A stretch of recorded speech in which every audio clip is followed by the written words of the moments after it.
версияға кіресіз, сосын мына гид деген бар. Гидқа кіресіз. Қазір загрузка болсын.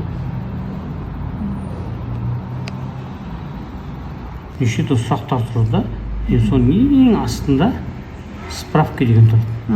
Сол справкаға басасыз.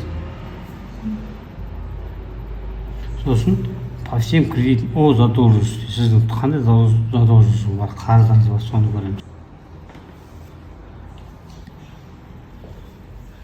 Орысша скачать дейміз справканы. Ендігі қызық осы жерде қазір қараймыз. Бүкіл қызық осы жерде. Енді қараңыз міне. Мынаны бірге поделить. Енді қараңыз міне. Міне көрдіңіз ба?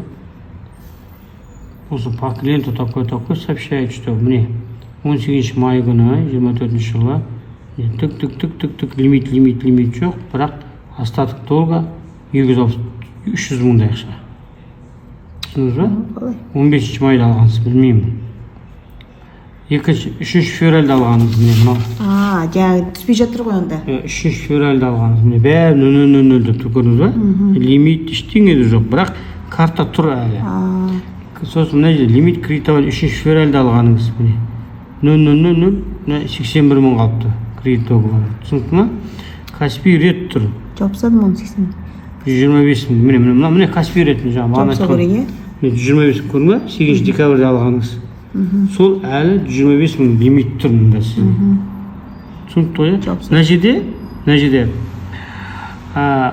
бәрін жабылғаннан кейін мына жерде былай жазылып тұру керек. Кредитный карта закрыт деген сөз болу керек. Задолженность не имеет емес, и кредитный карта закрыт деген сөз болу керек. Мына сізде қазір мысалға 295 мың, 181 мың бар, қарыз мың, бәрі қарыз болып тұр.